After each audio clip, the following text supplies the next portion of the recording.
Hello my dear students, from Value Education we are going to see lesson number 4, safety first. What is safety? आपली स्वतःची काळजी घेणं. So it comes first, it's the first priority. Now see, the story of a brave girl who escaped. Now this is the true story of a girl who lived in Philadelphia, US. Erica Pratt, a 7-year-old girl, was kidnapped by two men from outside her home where she was playing. आता ही एक सत्य घटना आहे. फिलडेल्फियामध्ये US मध्ये जे आहे त्या मुलीचं नाव आहे एरिका प्रॅट, जी 7 वर्षाची आहे आणि ती किडनॅप झाली होती.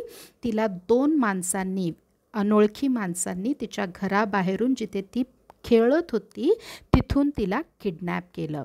दे took her in a car and blindfolded her. त्यांनी तिच्या डोळ्यांवरती पट्टी बांधली आणि तिला ते एका कारमधून घेऊन गेले. Her legs and hands were tied with a tape and she was locked in a dark room in the same city. आणि त्याच शहरामध्ये तिचे हातपाय बांधून त्या 2 माणसांनी आणि एक टेपनी तिचे हातपाय बांधले होते आणि तिला एका अंधार रूममध्ये तिला लॉक करून ठेवलं होतं. The kidnappers found her grandmother. Kidnappers ज्यांनी तिला उचलून नेलं होतं, दे फोन्ड हर ग्रँडमदर. त्यांनी तिच्या आजींना फोन केला अँड थ्रेटन टू किल हर. आणि त्यांना धमकी दिली की ते त्या मुलीला मारून टाकतील जर $1,00,000 was not paid to them. जर $1,00,000 त्यांना दिले नाही तर ते त्या मुलीला मारून टाकतील. इन द मीन वाईल, त्याच वेळेमध्ये Erica was slowly planning her escape. आणि त्याच वेळेस ती एरिका स्वतःला वाचवण्याचा प्लॅन तयार करत होती. She bit into the tape slowly and it took her around 24 hours to gnaw through the tape. आणि तिने तिच्या तोंडानेच तिच्या तोंडावर जी पट्टी लावली होती ती चावली आणि तिला जवळजवळ 24 तास लागले ते सगळं काढण्यासाठी. When she was freed to the tape, she felt her way around as it was dark in the basement. Okay, when she reached out for the door, जेव्हा ती एका दरवाजाजवळ पोचली, it was bolted, म्हणजे ते लावलेलं होतं दार. She kicked a wooden panel and made a small space for her to get out of that room. Then she broke the glass window pane and screamed for help.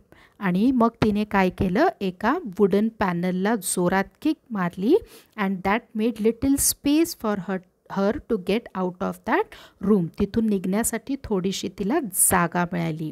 Then she broke the glass window. मग तिने काचेची window फोडली and screamed for help. आणि ती मदतीसाठी ओरडू लागली. 2 boys playing nearby. In the picture you can see तिथं 2 मुलं खेळत आहेत त्या खिडकीजवळ. heard her screams, आणि ते तिचं ओरडणं ऐकतात. and informed the police who came and saved Erica. त्या मुलांनी तिचा आवाज ऐकताच पोलिसांची मदत घेतली. पोलिसांना सांगितलं की त्या मुलीला असं तिथं किडनॅप केले आणि थोड्याच वेळात पोलीस तिथं आले आणि त्यांनी त्या एरिकाला त्या किडनॅपर्सच्या पंजातून सोडवलं. So some dos to be followed. आता आपण काय केलं पाहिजे? Remember your parents mobile number. आपल्याला आपल्या मम्मी पप्पाचा मोबाईल नंबर तोंडपाठ असला पाहिजे, कारण काहीही इमर्जन्सी आली तर आपण त्यांना कॉन्टॅक्ट करू शकतो. Decide on a code word with your parents so that in an emergency if someone has to pick you up, you can recognize him with the code word. आपण आपल्या आईवडिलांसोबत असा एक कोड ठेवला पाहिजे जो फक्त आपल्यालाच माहीत असेल. जर कधी त्यांना इमर्जन्सीमध्ये दुसऱ्या कुणाला तरी तुम्हाला घ्यायला पाठवायचं असेल तर तुम्ही त्यांना ओळखू शकता. अनोळखी व्यक्तीसोबत कधीही जायचं नाही. Cross the road properly by looking towards both sides for incoming traffic.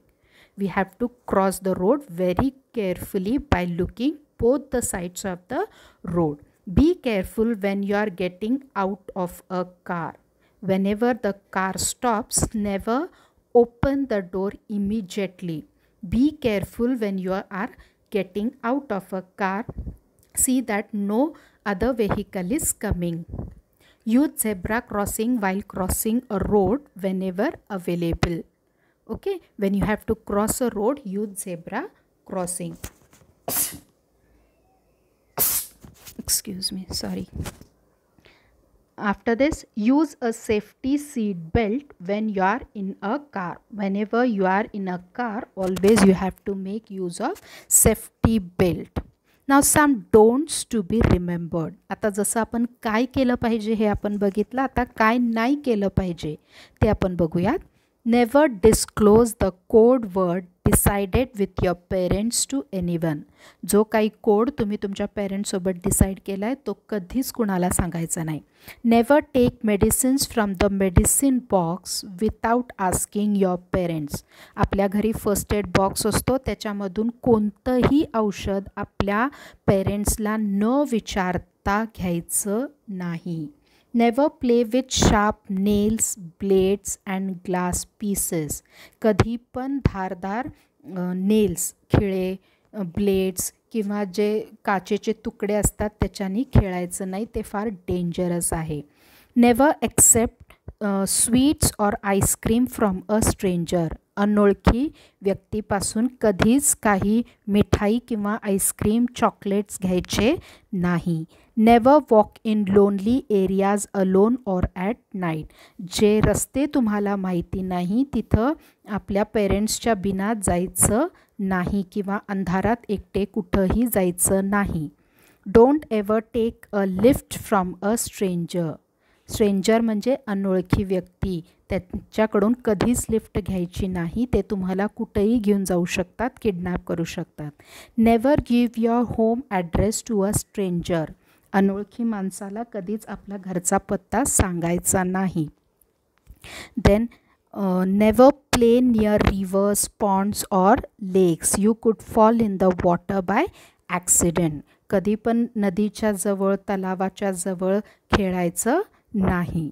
Never open the door for a stranger when you are alone at home.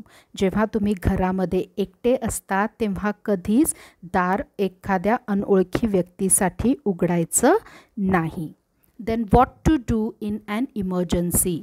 जर अशी इमर्जन्सीची काही वेळ आली तर आपण काय केलं पाहिजे. If you need help, the first thing to do is shouting loudly for help. जेव्हा कधी आपण संकटात असतो आपण जोरात ओरडायचं मदतीसाठी. If you have a cell phone, जर तुमच्याकडे मोबाईल फोन असेल, it is best to send a brief SMS to your parents that you need help. लगेचच आपण आपल्या आईवडिलांना मेसेज करायचा की तुम्हाला त्यांची गरज आहे. Even if the signal is weak, SMS has more chances of reaching them than a voice call. आपला कॉल जाण्याच्या आधी कधी पण SMS हे लवकर पोहोचतं. Dial 100 number which is of a police emergency number for help. पोलीसचा नंबर असतो 100-100, तो डायल करायचा, ते आपली मदत करू शकतात. You must know the city code of the city you live in. आपण ज्या गावात राहतो तिथला कोड नंबर आपल्याला माहीत असणं फार जरुरी आहे. जसं सांगोल्याचा 413307 हा लक्षात ठेवायचा. For example, city code for Delhi is 011 and for Mumbai is 022. Okay, आपल्या सिटीचा कोड आपल्याला माहिती पाहिजे. आपल्या पेरेंट्सकडून सांगोलाचा कोड जाणून घ्या. Do not panic. घाबरून जायचं नाही आणि आपली हेल्प आपण स्वतः करायची जेव्हा इमर्जन्सी असते. Okay, so always we should be safe. So listen to the video very carefully and read the lesson. Next session we will try to discuss the question answers and other exercises. Till that time, take care.